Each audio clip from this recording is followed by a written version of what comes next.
في بداية الفيلم بنشوف بنت اسمها إيما، دي عايشة مع 2 لاما اسمهم مستر وميسيس وايت. النهاردة عيد ميلاد إيما، وعلشان كده راحت مع أصحابها يلعبوا ويصطادوا حاجات. كانت شاطرة قوي، كانت بتنزل الأهداف بالنبلة بسهولة جدا، وكلهم قاعدين يسقفوا لها. بس في واحد لاما كان متضايق منها شوية، قام واخد النبلة بتاعت إيما وقعد يقلدها. إيما قالت له دي النبلة اللي بابا عملها لي. اللاما قال لها انت ازاي بتقولي بابا؟ مستر وايت ده لاما وانتي مش عارفة انت ايه، ازاي يكون باباكي؟ إيما اتعصبت جدا وقالت له هات النبلة بتاعتي، بس اللاما رفض يديها لها. إيما قعدت تتحايل عليه وتلخبطه في الكلام، وراحت خاطفة النبلة منه. اللاما اتغاظ جدا وقرر يجري وراها علشان يمسكها، بس إيما استغلت انها صغيرة وجريت بسرعة يمين وشمال ونطت على شجرة. اللاما معرفش يمسكها ووقع على وشه في الأرض. كان متعصب جدا، راح لأصحاب اللاما وقال لهم إيما دي مش لاما زينا، علشان كده محدش يلعب معاها ولا يكلمها تاني، ولو حد خالف كلامي هعلمه الأدب. ومشي وهو بيزعق. إيما نفسها ما كانتش تعرف حقيقة إنها من سلالة ناس صغيرين. قالت لأصحابها ما تصدقوش كلامه، ماما عملت لكم أكل، يلا بينا ناكل. بس اللاما التانيين رفضوا يروحوا معاها. بعد ما مشيوا واحد اسمه ديمتري جه، قال لها صحابك دول بيتصرفوا كده علشان عمرهم ما خرجوا بره القرية ومش عارفين حاجة عنك. إيما سألته يعني انت تعرف حاجة عني؟ ديمتري قال لها انا بلف في الدنيا وبتاجر وشفت ناس كتير شبهك بالظبط. إيما قعدت تسأله عن الناس دول، بس فجأة ميسيس وايت نادت عليها. ديمتري قال لها لو عايزة تسألي على حاجة انا هستناكي هنا بالليل، ومشي. مستر وميسيس وايت كانوا بيرصوا الأطباق على الترابيزة علشان صحابها. إيما زعلت وقالت محدش هيجي حفلة عيد ميلادي، ما تتعبوش نفسكم. مستر وايت علشان يفرحها ادالها هدية. إيما افتكرت ان جوه الصندوق ده فستان، بس لقيت جواه طاقية لاما بيضة. ميسيس وايت لبست إيما الطاقية وقالت لها كده بقيتي زي اللاما بالظبط. إيما قلعت الطاقية وقالت بس انا مش لاما، انا مختلفة عنكم كلكم، واصلا انا مش عارفة انا ايه،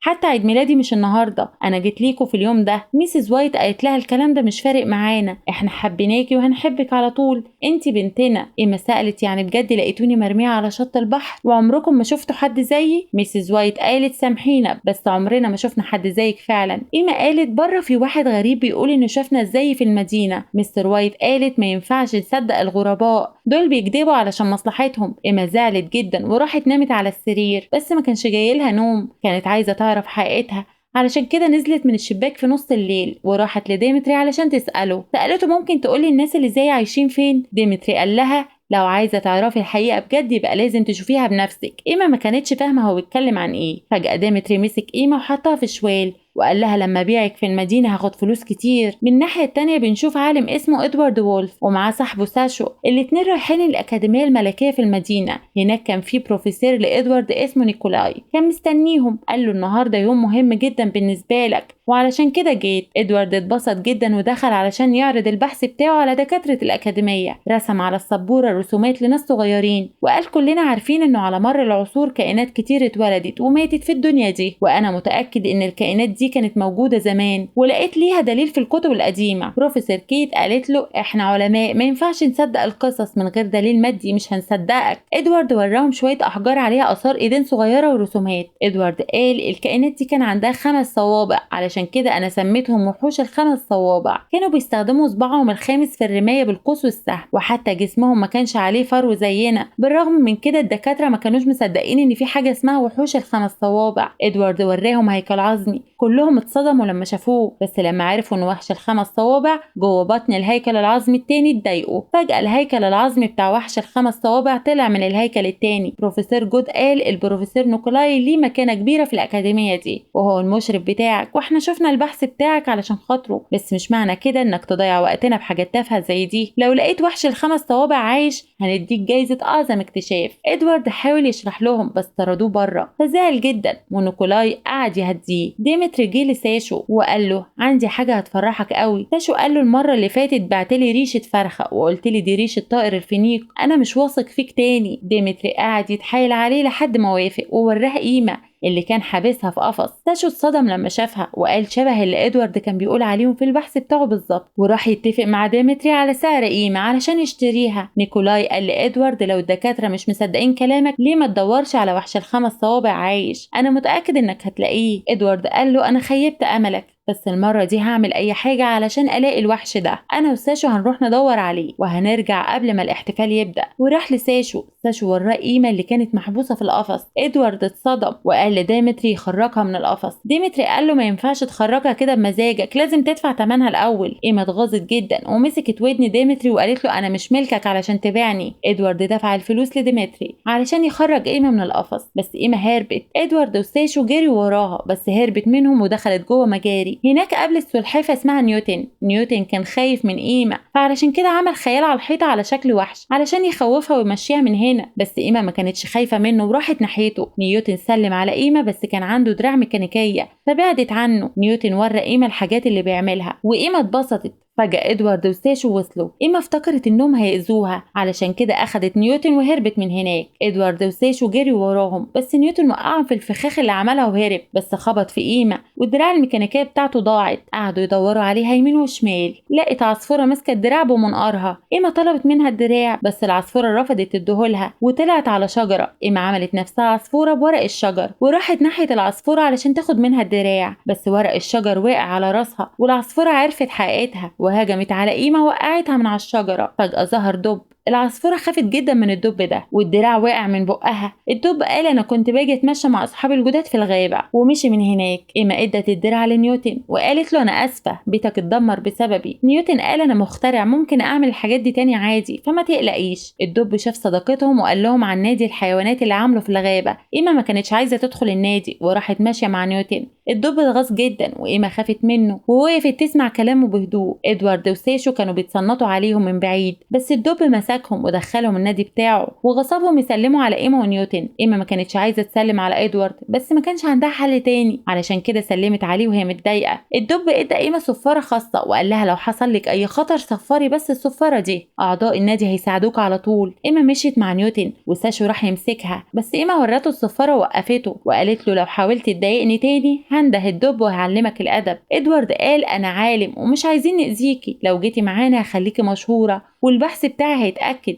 إيما قالت أنا مش عايزة أبقى تمثال في متحف، أنا بحب حريتي وعايزة أدور على الناس اللي زيي. إدوارد قال دكتور كايو ممكن يساعدك، هو لف العالم كله، لو حد هيقدر يساعدنا يبقى دكتور كايو، اديني فرصة بس مش هخيب أملك. إيما رفضت ومشيت من هناك بس فجأة وقعت على صخرة عالية. إدوارد من غير ما يفكر نط علشان ينقذها. إيما مسكت في شجرة علشان ما تقعش بس إدوارد وقع على الأرض واتعور جامد. إيما اتصدمت جدا ومش فاهمة ليه إدوارد عرض نفسه للخطر علشان ينقذها. سألته ليه عايز تنقذني؟ إدوارد قال انت ما تعرفيش بس انت مميزة جدا ومش هيخلي حاجة تحصل لك. إيما بدأت تثق في إدوارد ووافقت تروح معاه لدكتور كايو. وصلوا بيت دكتور كايو بس أنكر إنه يعرف إدوارد وقفل الباب ودخل البيت. إدوارد قال الدنيا مدورة. دكتور كايو سمع الكلمة دي وخرج من البيت بسرعة وقال افتكرت انت بتاع النظافة اللي طلبته، حاجة غريبة انك تعرف ان الدنيا مدورة. إدوارد فهم ان دكتور كايو عنده مرض النسيان علشان كده قعد ينظف البيت هو واصحابه على انهم عمال نظافة. إيما سألته متأكد ان ده ممكن يساعدنا؟ إدوارد قال دكتور كايو كان دكتور في أكاديمية العلوم بس لما حاول انه يشرح للناس ان الدنيا مدورة طردوه من الأكاديمية. وورى دكتور كايو إيما وسأله انت لفيت العالم كله ولقيت انواع جديدة من الكائنات، عمرك شفت كائن زي دي؟ دكتور كايو اتصدم لما شاف إيما وقال ما كنتش متوقع ان اشوفك تاني، انت جيتي هنا ازاي وبقيت اصحابك فين؟ إدوارد سأله ممكن تقول لنا فين ممكن نلاقي ناس من فصيلة إيما؟ دكتور كايو بص على الكرة الأرضية اللي عملها وقال لما كنت بلف العالم علشان أثبت البحث بتاعي وصلت لجزيرة في نص البحر وشفت فيها ناس أقزام زيها كتير. إيما اتبسطت جدا إنها عرفت حاجة عن فصيلتها بس المكان اللي دكتور كايو بيقول عليه ده مفيش فيه غير بحر فزعلت. فجأة دكتور كايو فقد الذاكرة وطلع إدوارد وأصحابه بره البيت. إيما وإدوارد كانوا واثقين في كلام دكتور كايو علشان كده قرروا يروحوا البحر ويدوروا على الجزيرة دي بس كانوا محتاجين حاجة علشان يعرفوا يعدوا البحر. نيوتن قال أنا شغال على مشروع اسمه منطاد الهواء الساخن من زمان ومعايا التصميم بتاعه ممكن نستخدمه علشان نعدي البحر. إدوارد بالتصميم ده عمل منطاد مع أصحابه وركبوا كلهم جواه وراحوا يدوروا على الجزيرة. إيما كانت خايفة لو الناس اللي من فصيلتها رفضوها بس إدوارد شجعها وحسسها بالأمان. فجأة شوية طيور ضخمة جم ناحيتهم، طائر منهم عمل خرم في المنطاد بمخالبه فالمنطاد بدأ ينزل بالراحة. في وسط الخضة ساشو كسر الدركسيون بتاع المركب، الخرم كبر والمنطاد بدأ ينزل بسرعة. قعدوا يرموا الحاجات التقيلة من المركب بس مفيش فايدة. إدوارد كان هيطلع يقفل الخرم بس إيما منعته علشان وزنه تقيل. طلعت هي فوق المنطاد وقعدت تخيط الخرم بإبرة وخيط وبكده أنقذوا نفسهم من الوقوع في البحر ورجعوا يطيروا تاني. تاني يوم وصلوا لجزيرة الناس الصغيرة. إيما وإدوارد كانوا مبسوطين جدا، بس فجأة الأقزام هجموا عليهم بالسهام. سهم منهم جه في إدوارد، السهم كان فيه سم، فإدوارد أغمى عليه ووقع، وإيما كانت قاعدة على كتفه ووقعت معاه. نيوتن كان عايز ينقذهم بس ساشو لف المركب وطار بعيد عن الجزيرة. لما إدوارد فاق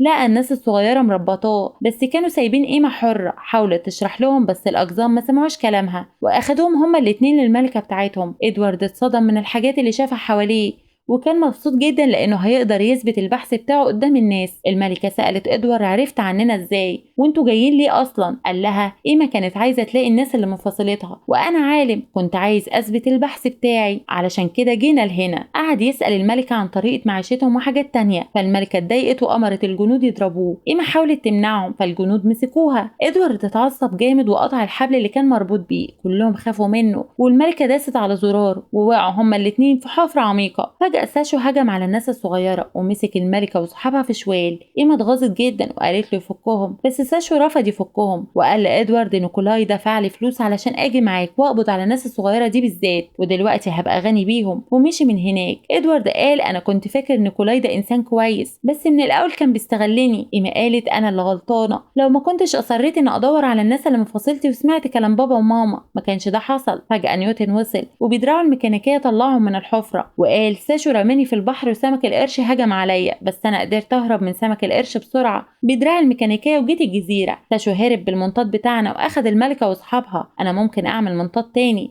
بس لازم نطلب مساعدة الناس الصغيرة. إيما راحت تطلب منهم المساعدة بس كانوا متضايقين عشان الملكة بتاعتهم اتخطفت وقعدوا يشتموا فيها. إيما شرحت لهم كلنا في المصيبة دي بسبب أنانيتي وأنا مستعدة أتحمل المسؤولية، أنا بس محتاجة مساعدتكم وأنا أوعدكم إني هجيب الملكة وأصحابها. الأمير كان عايز ينقذ مامته وكان مستعد يساعد إيما. لما شافوه الباقيين وافقوا يساعدوها. الأمير إدى إيما صدفة وقال لها لما تقابل الملكة إديلها الصدفة دي هتعرف إنك بنت كويسة. إيما وعدته إنها هتنقذ الملكة واتفقوا مع بعض وعملوا منطاد من خيامهم وراحوا المدينة. من الناحية التانية مستر وميسز وايت كانوا بيدوروا على إيما في كل مكان وسألوا عنها القرية كلها بس محدش عارف عنها حاجة. مستر وايت شاف خبر في الجورنال إن البروفيسور نيكولاي هيعرض البحث بتاعه عن الناس الصغيرة قدام الناس. مستر وميسز وايت حسوا إن إيما ممكن تكون هناك فعشان كده راحوا الأكاديمية الملكية. إدوارد راح قدام بيت نيكولاي وقعد يهتف ضده مع الناس، بس لما نيكولاي طلع علشان يقابل الناس إدوارد قعد يشتمه ويقول إنه كذاب ومنافق قدام الناس. نيكولاي قعد يتكلم معاه بالراحة وأخده جوه البيت علشان محدش يعرف حقيقته. قعد يحاول يقنعه بالكلام الحلو علشان ما يكشفوش قدام الناس. وإيما استغلت الفرصة وراحت علشان تفك الملكة واصحابهم، بس ساشو كان موجود هناك من الأول. كان شاف إدوارد وخاف جدا علشان كده قعد يشرب علشان يهدي نفسه، بس من كتر الشرب أغمى عليه. إيما أخدت مفتاح القفص وفكت الملكة واصحابها، بس الملكة ما كانتش واثقة فيها وقعدت تلومها على اللي حصل. إيما ادتها الصدفة اللي الأمير اداها لها وقالت لها أنا عارفة إن السبب في كل المشاكل دي وبعترف بغلطي، عايزة بس فرصة واحدة علشان أصلح كل ده، عايزة أرجعكم الجزيرة تاني. الملكة لما شافت الصدفة وثقت فيها وقالت لها أنت كمان اتولدتي في جزيرة الناس الصغيرة. لما كان عندك سنتين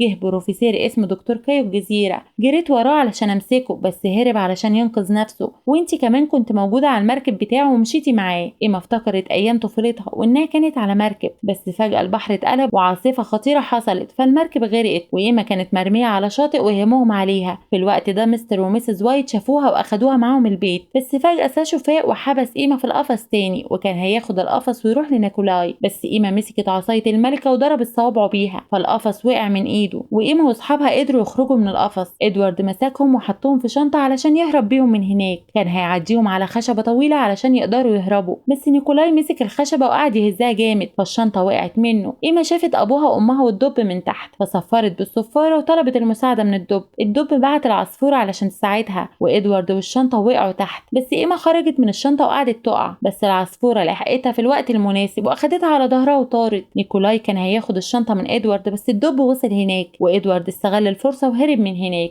الدب قعد يشرح لنيكولاي عن النادي بتاعه في الغابة وساشو وصل هناك وقال ما تخافش أنا قلت له على النادي وهو هيجي النادي بتاعنا قريب، وقام واخد نيكولاي بعيد عن الدب. إيما قابلت أهلها وكانت مبسوطة جدا. إدوارد اداهم الشنطة وقال لازم توصلوا الملكة واصحابها للمنطاد اللي فوق الجبل الجبل علشان صاحبنا نيوتن يرجعهم الجزيرة بتاعتهم، وقام علشان يشتت انتباه نيكولاي. مستر وايت ادى ايما النبلة بتاعتها وراح هو وميسيس وايت ناحية الجبل بالشنطة. نيكولاي مسك ادوارد وقعد يسأله عن الناس الصغيرة. فجأة ديمتري وصل هناك وكان مستعد يدي نيكولاي معلومات عن الشنطة مقابل فلوس، بس نيكولاي خوفه وقعد يسأله عن الشنطة، فخاف وقال له ان في 2 لاما واخدين الشنطة ورايحين ناحية الجبل. نيكولاي ركب عربيته مع ساشو وراح وراهم على طول. ادوارد حاول يمنعه بس برضه خطف الشنطه من ميسيس وايت. ايما ركبت على ظهر العصفوره وقعدت تضرب نيكولاي بالنبله. ادوارد كان بيحاول ياخد الشنطه بس الشنطه وقعت من ايده والبطاطس اللي جواها وقعت على الارض. نيكولاي فهم ان الناس الصغيره لسه مع الاتنين اللاما، علشان كده جري وراهم، وايما كانت بتحاول تمنعه بس نيكولاي مسكها. وادوارد اتعصب جدا وراح ينقذ ايما وقعد يتخانق مع نيكولاي ووقعوا من على الجبل في البحر. وادوارد كان هيقع هو كمان بس مستر وميسيس وايت لحقوه. نيكولاي كان بيغرق وسط سمك القرش وساشو كان هيساعده بس ايما خوفته بالدب وهرب من هناك. كانت هترجع للجزيرة بتاعتها بس كانت زعلانة انها تسيب اهلها، علشان كده قعدت تعيط. بس مستر وميسيس وايت قعدوا يهدوها. الملكة بدأت تثق في ادوارد،